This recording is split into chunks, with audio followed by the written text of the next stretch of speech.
ibadah, sholatnya rajin, puasanya tekun, ya, sedekahnya banyak, haji berulang kali, bahkan umrohnya hampir tiap bulan, dihantam satu penyakit hati saja, riya, gugur semuanya nih.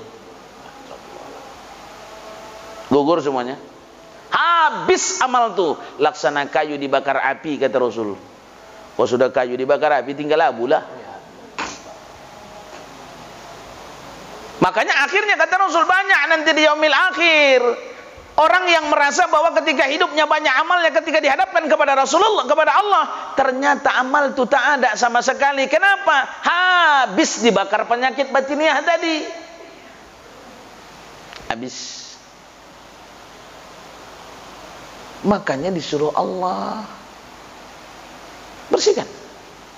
Fi qulubihim maradun fazadahumullahu marada. Dalam hati kamu tuh kata Allah banyak penyakitnya. Kalau kau biarkan itu, fazadahumullahu marada, bertambah banyak penyakitnya itu. Kalau sudah penyakitnya bertambah banyak terus kau biarkan, tak mau kau tahu macam mana mengatasinya, mengobatinya, awas, walahum azabun alim, tunggu ajab kepadamu, kata Allah. Kenapa? Bimakanu yakdzibun, karena banyak kamu pendusta. Udah dikasih tahu kata Allah, tahu enggak kamu kata Allah. Bertambah subur penyakit tadi. Terkadang Bapak Ibu yang dirahmati Allah, Masya Allah, pulang haji kawan tuh, kalau tak diikut dipanggil hajinya, tahu enggak dia menengok, pungamnya lagi waktu. Awak Udin diam, Wak Udin diam. Awak Judin, manggil kau katanya, coba. La ilaha illallah, dia antarkan undangan ke rumahnya. Assalamualaikum, waalaikumsalam. Wak, ini ada undangan Wak katanya. Baca Wak tuh, bukan aku ini katanya. Hah, kenapa Wak bilang bukan Wak? Tapi alamatnya pasnya Wak. Iya, alamatnya pas. Nomor rumahnya pun pasnya Wak. Iya, nomor rumahnya pas. Namanya pun pasnya Wak. Iya, nama aku ini memang. Tapi kenapa enggak Wak? Enggak ada hanya katanya. La ilaha illallah. Pungamnya lagi. Haji itu bukan gelar Bapak Ibu. Haji itu bukan gelar. Kalau haji itu gelar di dalam Islam, Nabi Muhammad pakai haji.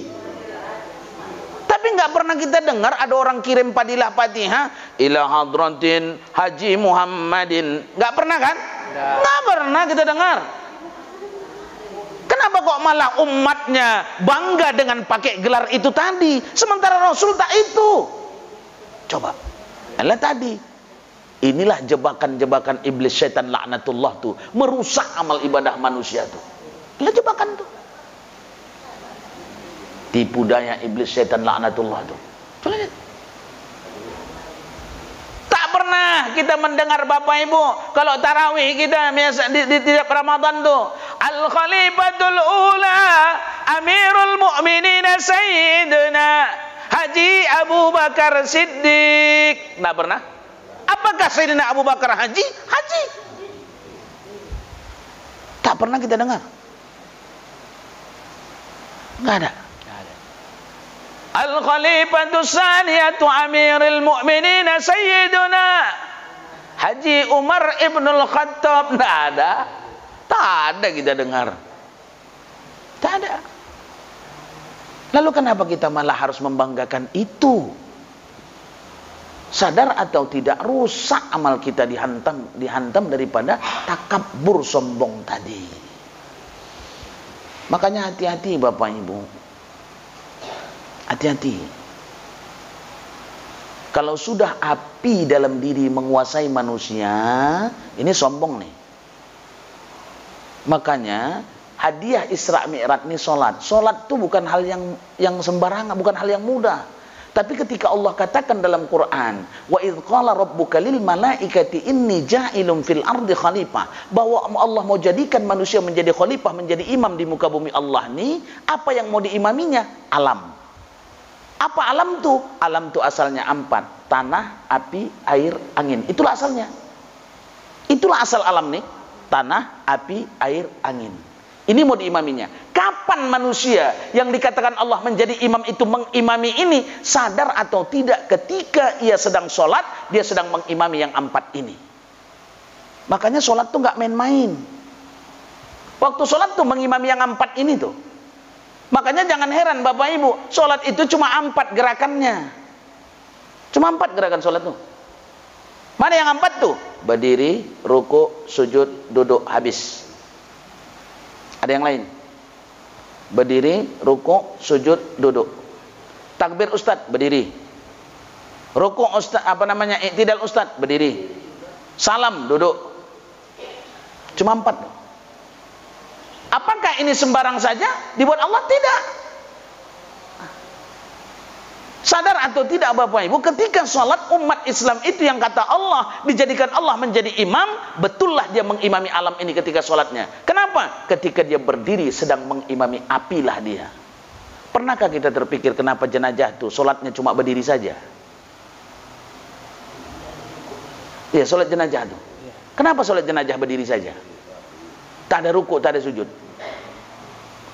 Ada yang bilang sama saya, Ustaz apa itu? Sholat jenazah itu tak pakai ruku Ustaz, karena mayatnya nggak bisa ruku. Kok itu? Taunya gitu.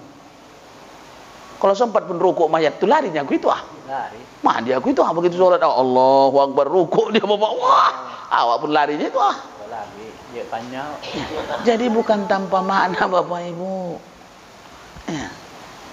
Karena jenazah itu Bapak Ibu yang dirahmati Allah, mau ditolong dari api, dari apa rupanya jenazah? Dari api. Di mana? Di titian Siratal Mustaqim. Ada apa titian Siratal Mustaqim? Buka hadis Rasul. Di bawahnya apa? Api yang menyala-nyala. Makanya sholat jenazah itu isinya cuma doa, tak ada lain. Takbir pertama Fatihah, takbir kedua sholawat, takbir ketiga doa, Allahumma firlahu, Allahumma firlaha. Ya kan? Takbir ketiga, takbir keempat, Allahumma la tahrimna, ya kan? Ya. Doa semuanya habis, tak ada lain. Doa. Pertolongan tuh. Makanya jangan heran kalau api itu sifatnya tegak. Tak percaya hidupkan mancis. Kemana apinya? Ke atas. Iyalah Ustaz, kenapa? Mancis kan pakai gas Ustaz. Wajarlah kok ke atas. Baik, tahu usah mancis. Bakar sampah. Kemana apinya? Ke bawah menyuruh atau ke atas? Ke atas. Ke atas. Makanya kalau manusia itu Bapak dikuasai sifat api pada dirinya, jangan heran kalau bahunya makin toga, artinya makin sombong. Kalau sudah dikuasai api itu dia. Ya. Tahulah Bapak, kalau sudah dikuasai api berarti dikuasai iblis itu Kenapa? Asal kejadian iblis api itu. Jadi kalau ada yang sombong, ya kan nampak kita dalam kehidupan, ada dikuasainya itu. Cuma jangan pada bilangkan. Bagaduh nanti kita. Kau pantaslah pula kamu udah berkawan kau sama iblis bilang bawa bagaduh. Bagaduh nyawa itu. Cukuplah menjadi iktibar bagi kita. Ruku mengimami angin. Makanya angin itu begini jalannya. Cuma begini itu angin. Kalau sempat angin itu jalan turun naik, Bapak Ibu, turun naik angin itu jalannya, tak ada rumah kita yang beratap lagi. Usahakanlah turun naik dia, berputar saja dia. Berputar saja dia udah gawat kita. Itu yang dikatakan dengan puting beliung. Berputar saja dia udah gawat kita.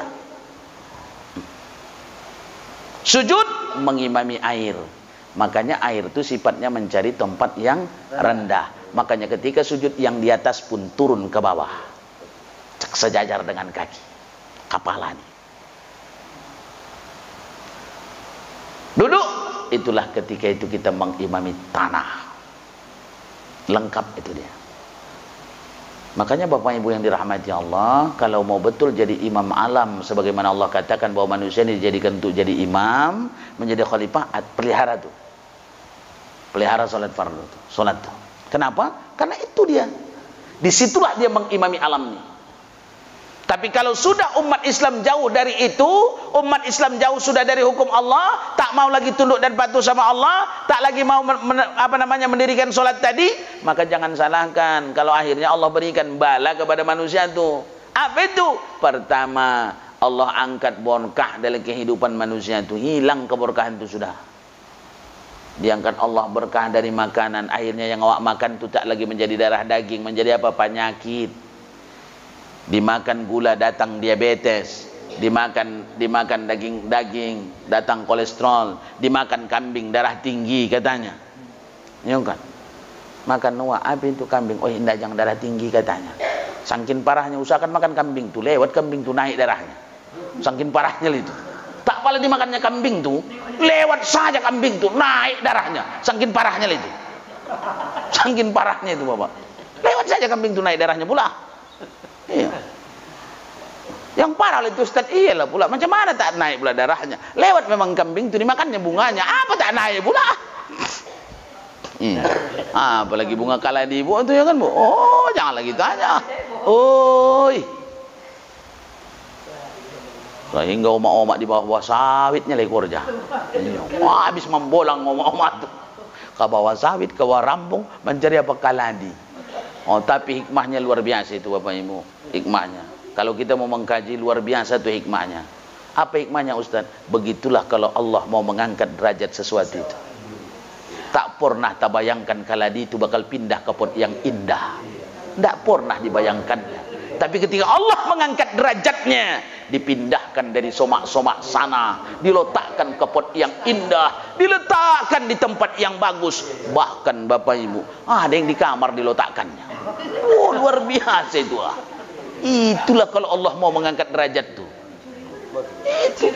Itulah hikmahnya itu. Luar biasa hikmahnya itu.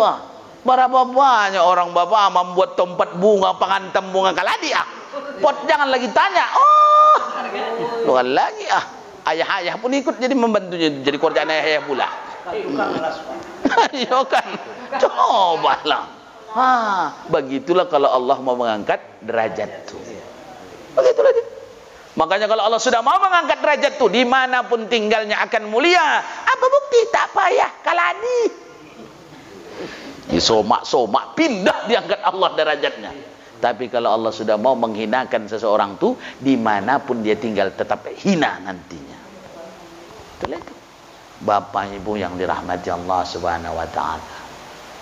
Jadi ayo bersihkan diri kita. Karena Rasul juga akan mengabdi kepada Allah ketika itu untuk Isra Mi'raj itu dibersihkan. Maka yuk bersihkan diri kita. Pertama zahir kita nih bersihkan, seterusnya bersihkanlah batiniah kita. Dari apa? Pertama tadi dosa maksiat. Ayo lajim-lajim mohon ampun. Udah kita paparkan 9 tempat dosa pada diri kita nih. Yuk banyak-banyak mohon ampun. Agar kiranya tatkala kembali nanti kepada Allah, mudah-mudahan Allah sudah ampunkan khilaf dan salah kita. Seterusnya, bersihkan pula lah penyakit-penyakit batiniah kita tadi. Penyakit-penyakit hati yang merusak itu. Rusak pengantam penyakit itu. Berapa banyak Bapak Ibu orang tuaku, ya, umat Islam di Bagaduh, berselisih paham, akhirnya tak bersiteguran. Cuma gara-gara apa? Penyakit batin. Penyakit hati. Lalu bagaimana bersihkannya Ustaz? Rasul mengatakan, likulli syai'in syaqalatun, segala sesuatu ada obatnya. Wa syaqalatul qalbu zikrullah. Obat kalbu itu banyak-banyaklah berzikir sama Allah. Banyak-banyak. Apa yang bisa berzikirnya jalankan. Sehingga dengan demikian, ala bi zikrillahi tatmainnul qulub. Sesungguhnya dengan berzikir itu menenangkan hati kamu, kata Allah. Bapak Ibu orang tua saya yang dirahmati Allah Subhanahu wa taala.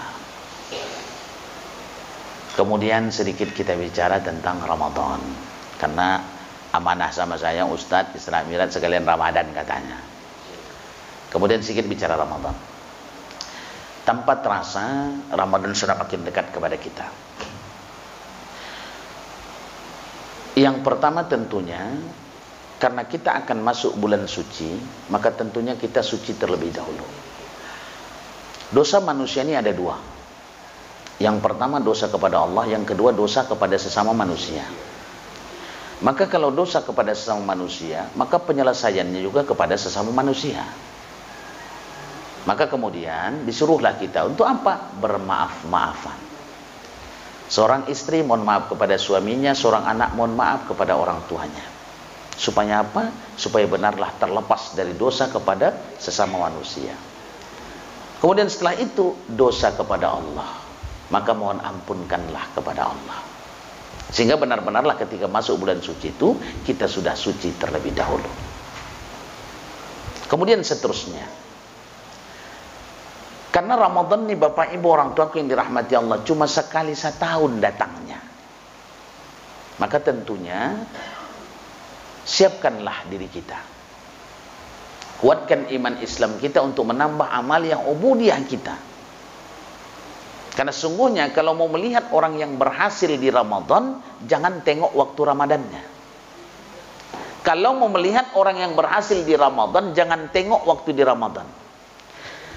Kalau orang beramal ibadah rajin di Ramadan, sholatnya bagus, sedekahnya banyak, ya kan? Itu hal biasa. Itu hal yang wajar.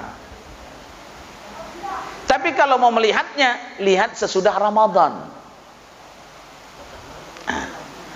Kalau waktu Ramadan sholatnya rajin, puasanya bagus, sedekahnya banyak, begitu masuk Syawal habis semuanya, berarti ini beramal musim-musiman.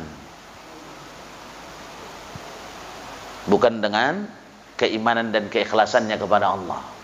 Musim-musiman taubah macam musim mangga, musim rambutan, musim durian, ya kan? Tak selama ini tak berjilbab kan begitu. Selama ini tak berlobe. Kalau awak jangan ku tengok ke mana-mana berlobe, alah mumpung puasa katanya. Jadi musim-musiman modelnya. Makanya kata Rasul, kalau mau melihat orang yang berhasil dalam puasa, jangan lihat ketika ia puasa, tapi lihat kapan? Lihat ketika ia berbuka. Nah, kalau mau tengok berhasilnya, tengok waktu berbuka. Kalau waktu siang hari dia mampu menahan nafsunya, dia kekang hawa nafsunya, dia tahan lapar dan dahaganya, ya kan? Dia tahan indranya, pandangannya, pendengarannya, ucapannya dia jaga. Tapi begitu buka, balas dendam, enggak juga. Waktu siang dikokang nafsu itu, begitu makan dibuka seluas-luasnya, merdeka balik nafsu itu. Balas dendam modelnya. Apa namanya, cendol sakolas, air kelapa sakolas, belum lagi kolak, akhirnya kekonyangan, lagi tidurnya lagi pula, tak lagi tarawih, balas dendam modelnya, ya kan?